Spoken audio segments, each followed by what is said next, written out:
Good morning. Here's Brand Thornton from Alamo, Nevada. The title of this video is going to be why I think Joseph Lombardo will be a good governor. Okay. For those who don't know, Joseph Lombardo was the officer in charge at the Bundy standoff after Sheriff Gillespie left. Okay. And under him was Sheriff Tom Roberts. And a side note is Sheriff Tom Roberts is running for sheriff. Now, let me adjust this a little bit here. Get my ugly face in there the way it's supposed to be. Okay. That might come as a surprise to some people that I would say that Joseph Lombardo, I think, is going to be a good sheriff. Because he did lie on the stand. He did lie on the stand during the trials, the Bundy standoff trials. And, that put a sour taste in a lot of people's mouth. But I was there. And I have information that, inside information, that I've told a few people about. And it is basically this. There's another gentleman there who's incognito, who's actually working for the federal government, by the name of Dan Sheese. Well, Dan Sheese was mixing in and out with all the people that was attending this court proceedings. And he was spreading rumors. He was spreading lies. And nobody knew who he was. He looked professional enough. And, I just figured he was some professional. It turns out he was part of the prosecuting. He was one of the prosecuting attorneys. He's a part of that group. So he had, I don't remember the young man's name, but there is Nadia Ahmed, Steve Myrie, and Dan Sheese. And there's another guy who, during his closing arguments, did a really poor job in one of the first tier and that was shown, which was, I don't know, I think was actually the second tier, but they, brought them before the court first. They tried them first. And yeah, Dan Sheese was out there incognito, spreading rumors, spreading lies, trying to basically to divide the people in the courtroom. And I'm not even going to reply to or reiterate what he was saying, but I think he did get in some hot water over there. There's a gentleman named Michael Griffin who got my testimony, Shauna Cox's testimony, and one other lady's written testimony. We gave him written testimonies, is what he said. And he said the same thing to Michael Griffin. Now, Michael Griffin had, if I remember correctly, he told me he had 40 years. He was an older gentleman, like me, had 40 years of law enforcement. And I asked him which law enforcement, and he declined to say, and that's fine enough with me. But him and Dan Sheese, it was Michael Griffin reacted not in kind to Dan Sheese' lie, because Dan Sheese was telling Michael Griffin this rumor, this lie, which was actually like 3 different lies, and they're really bad. And I remember Michael Griffin and just screaming outside of the courtroom just before we were going onto the elevator, and at this Dan Sheese, and screaming, "You get away from me!" And I mean, he made no compunction about how emphatic he was. I mean, he was extremely emphatic. I mean, everybody heard it. So anyhow, when Joseph Lombardo took the stand, the first thing I noticed is when he walked right by me. I was right on the edge of that of the seats there, and man, he looked discombobulated. His uniform was wrinkly, hadn't been pressed. His hair was a mess. He looked very conflicted. He had bags under his eyes like he hadn't been sleeping. And he went on the stand. And as far as I'm concerned, he did it. Even though he lied, he did a pretty good job as far as putting doubt in the jury's mind whether these men were guilty or not. Because his court presence, as Dan Sheehy said, that's the worst court presence I've ever seen. But then Dan Sheehy says, but the feds got him between a rock and a hard spot. And I never really gave much thought to that. Until sometime later, I started thinking, what did he mean by that? You know?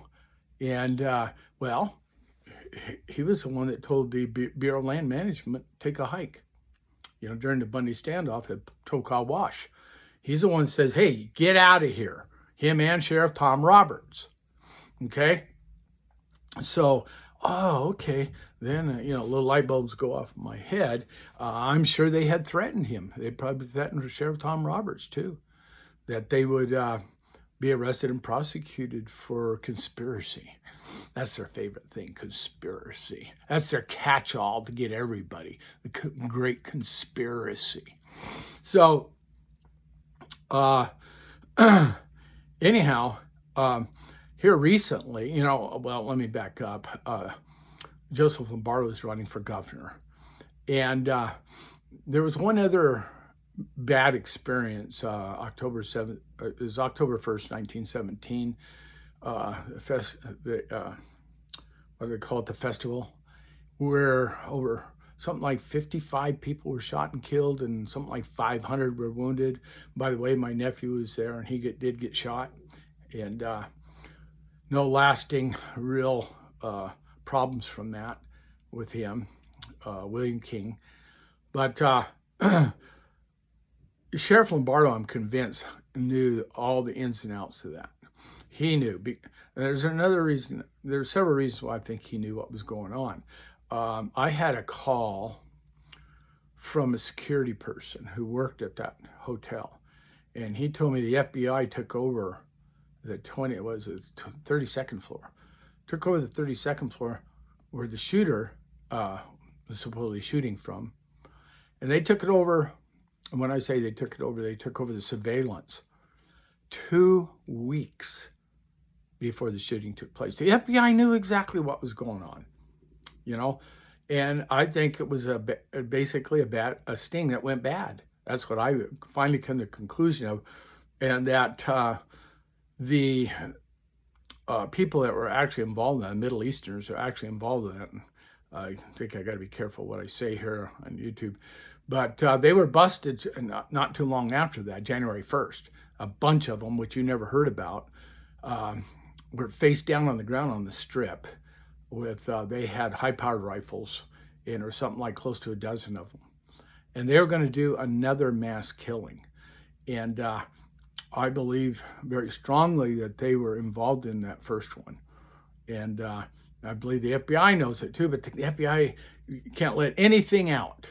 They can't let anything out. And you remember how quickly the FBI wrapped up their investigation? It was like a matter of a couple days. And you want to know why? Because I got some inside information on it. People, let me remind you, I was born and raised in Las Vegas, and I've worked on the Strip. And I know a lot of people that work on the Strip, and especially security. Well, the FBI was going in and wanting the video surveillance around those casinos that were involved in that. And there was quite a few casinos. There's probably a half a dozen casinos that are involved that got, I know my son works at New York, and they took bullets. There was shooting going on, but you never heard about that. But there is all kinds of shooting that's going on along that strip. So here comes the FBI, and they go, okay, we'll give you copies. No, we want it all. We don't want anything left behind. And guess what? The security did. Now, a lot of those security people are working part-time. They're actually deputy sheriffs or police, okay? Las Vegas police. And and I'm sure Joseph Lombardo heard about all this too, that the FBI is coming in trying to confiscate all their surveillance. They said, take a hike. And when they couldn't get that, that's when the FBI said, oh, well, we're out of here. I think it was 3 days later. We're out of here. Our investigation's done. I talked to my nephew in the hospital. I said, did the FBI ever come in and talk to you? He goes, no, they never did come in and talk to me. Okay. Oh, actually, they did. And he tried to tell, let me back up. I'm sorry. They actually did. They were very, very short time, and it went like this. Tell us what happened. Somebody shot me on the ground, shot me in the back. No, that didn't happen. You got shot. No, I got shot. Now, we saw a girl running towards Hooters, which is towards the northeast, away from the shooter. And she got shot in the face and killed right in front of them. Okay? The other guy said, no, you didn't see that. You didn't see that. That didn't happen. Okay, that was it. End of interview. It was real quick and fast. I got that directly from my nephew. Okay, so anyhow, I'm sure Joseph Lombardo knows about the FBI, how crooked they are, and it's getting everywhere. They're just the most crooked people on the face of the earth right now.